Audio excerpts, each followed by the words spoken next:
Hi friends. ఈరోజు topic ఏంటంటే పేదవాళ్ళు మారాలి. ఎందుకో తెలుసా? ఈ సమాజంలో జరుగుతున్న ప్రతి ఒక్క దురాఘాతానికి బ్యాక్ బోన్ ఎవరో తెలుసా? వెనక ఎవరుంటారో తెలుసా? ఏ మర్డర్కైనా చూడండి, ఎటువంటి చెడ్డ పనులకైనా షాపులు తగలపెట్టాలన్నా, మనుషులను చంపాలన్నా, అసాంఘిక కార్యక్రమాలు చేయాలన్నా ప్రతి దాంట్లో పేదవాళ్ళే ఉంటారు.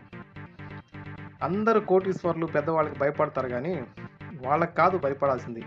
నీ పొరుగింటోడికి, నీ పక్కింటోడికి, నీ కంటే పేదవాళ్ళకి భయపడాలి. ఎందుకంటే పెద్దవాళ్ళందరూ కలిసి ఈ పేదవాళ్ళకే కదా డబ్బులు ఇచ్చి ఈ పని చేపిస్తారు. ఒక నాయకుడు ఉన్నాడంటే, ఎమ్మెల్యే కానీ, ఎంపీ కానీ, ఎవడైనా సరే, వాడు డైరెక్ట్గా వెళ్ళి మర్డర్ చేస్తున్నాడా? వాడు డైరెక్ట్గా వెళ్ళి కొట్లాట్లు పెట్టుకుంటున్నాడా? నీ పక్కింటోడు మీద ఇంకొకటి వచ్చి దాడి చేస్తున్నా అంటే పక్కింటోడు వాడు ఎవడు రాడు. ఎందుకు తెలుసా? ధనం. అంటే పేదవాడు డబ్బుకు ఆశపడతాడు.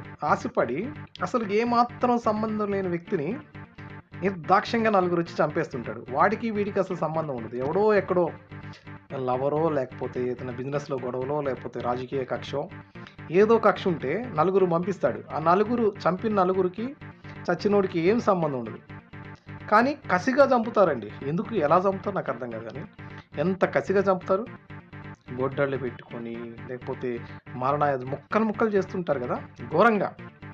అది అంత కసి ఎక్కడి నుంచి వస్తుంది? పేదరికం వల్ల. అంటే బతకడం చేతగాక అదొక్కటే మార్గమా? మనుషుల్ని చంపి బతుకుతూ ఉంటారా వాళ్ళు? నిర్దాక్ష్యంగా మళ్ళీ దొంగతనాలకు వస్తుంటారు. ఎక్కడెక్కడ వేరే స్టేట్ల నుంచి వస్తుంటారు. నీ పక్కన వాళ్ళు కూడా దొంగతనాలు చేస్తుంటారు. నిర్దాక్ష్యంగా ఎవరైనా చూస్తే చంపేస్తారు, ప్రూఫ్లు దొరకకుండా. అసలు ఎక్కడో కూర్చొని ఎవడో ఉంటే 4 డబ్బులు పడేస్తే నలుగురు వచ్చి చంపిపోతున్నారంటే కారణం ఏంటి? వాడి గొప్పతనం కాదు. నువ్వు ఒప్పుకుంటున్నావు. 10 రూపాయల సొమ్ములకు ఆలోచించి, 1 లక్షకో 2 లక్షలకో ఆలోచించి నువ్వు ఒకరిని చంపడానికి రెడీ అయిపోతున్నావు. ఎటువంటి అసలు నీకు వాడికి సంబంధం లేని వ్యక్తిని నువ్వు చంపుతున్నావు అంటే ఇంకా వేరే దారులు ఎవరా నా కొడకల్లారా? నీకు చంపేవాళ్ళకి చెప్తున్నా, ఏరా బతకలేరా? ఆడంగా నా కొడుకులరా మీరు. మనుషులు చంపి నలుగురు కలిస్తే ఏమైనా చేస్తారు, ఎవరైనా చేస్తారు. నువ్వు చెప్పి రేపు నిన్ను కూడా అట్లా చంపుతారు కదా. మనుషులు చంపటమే మీ వృత్తిలే? ఇంకా వేరే ఏం చేత కదరా మీకు? మనుషుల్ని దోచుకోవటం, మనుషులు చంపేటి ఇదేనా? పెద్దవాళ్ళు కాదండి, ముందు ఈ వీళ్ళు మారాలి. డబ్బుల కోసం ఏమైనా చేసేవాళ్ళు ఎంత కఠినంగా ఉంటారండి. ఇద్దరు ప్రేయసి ప్రియులు ఎవరైనా ప్రేమించుకుంటే, వేరే కులం అయితే, వాడు డబ్బులు ఇస్తే ఎక్కడి నుంచో వచ్చి, రాజస్థాన్ నుంచో, జైపూర్ నుంచో, లేకపోతే ఇంకో చోట ఇంకో స్టేట్ నుంచి వచ్చి, బీహార్ నుంచి వచ్చి ఇక్కడ మనుషులను చంపేళ్తారు. వాడికి అసలు ఏం సంబంధం ఉండదు. వాడు తీసుకునేది 2 లక్షలు, 3 లక్షలు, 1 లక్ష రూపాయలు. ఆ 1 లక్ష రూపాయల కోసం ఎంత విలువైన ప్రాణరా? 1 కోటి రూపాయలు ఇచ్చినా మనం తీసుకొస్తాం ప్రాణాన్ని? తీసుకురాలేం కదా. మరి ఎందుకురా ఇలా మటలు చేస్తుంటే?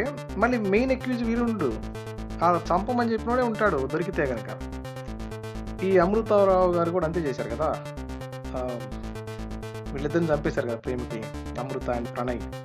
సో ఎవరైనా సరే ఒక మనిషిని చంపడానికి ఎటువంటి కక్ష లేకుండా, ఎటువంటి ఇబ్బంది లేకుండా, కేవలం డబ్బుల కోసం అంత తెగింపు ఎలా వస్తుంది వీళ్ళకి? గవర్నమెంట్ అసలు ఎందుకని వీళ్ళకి న్యాయం, హక్కులు కాల్చి పడదెంగాలి నా కొడుకులకి. కాల్చేస్తేనే చట్టం కరెక్ట్గా ఉంటేనే. దీనికి వాదనలు, సంవత్సరాలు వాళ్ళ వాదనలు.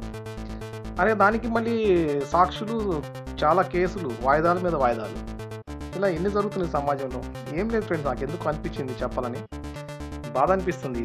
ఇప్పుడు నడి రోడ్డు మీద 2 లాయర్లను చంపేశారంట. ఇక్కడ వీడియో చూసాను ఇందాక. న్యాయవాదుల్ని నడి రోడ్డు మీద, అంటే వాళ్ళిద్దరిని చంపేస్తే ఆగిపోతుందా? రేపొద్దున ఇంకో లాయర్ రాడా? అంటే మీ కేసు వాదించడా? శిక్ష పడదా? మళ్ళీ ఇద్దరికి పడదా? చంపిన వాళ్ళకి పడదా? న్యాయవాదులు ఏం చేస్తారు? వాళ్ళ పనే న్యాయం కోసమో లేకపోతే దేనికోసమో వాదించడం, అంతే కదా. చంపితే అయిపోయినట్టు, ఇంకొక శిక్ష పడుతుంది కదా మళ్ళీ. ఏంటో అసలు ఈ ప్రపంచం ఎటు వెళ్తుందో ఏం అర్థం కావట్లేదు. మన దేశంలో చట్టాలు ఇంకా స్ట్రాంగ్ ఎప్పుడవుతుందో తెలియదు. ప్లీజ్ దయచేసి మళ్ళీ కఠిన శిక్షలు తీసుకురండి. చట్టాన్ని ఇంకా మార్చాలి. ఏదో నాకు ఆ వీడియో చూసి చెప్పాలనిపించింది ఫ్రెండ్స్, షేర్ చేసుకోవాలనిపించింది ఇలా మీతో కలిసి. Thank you friends, thank you.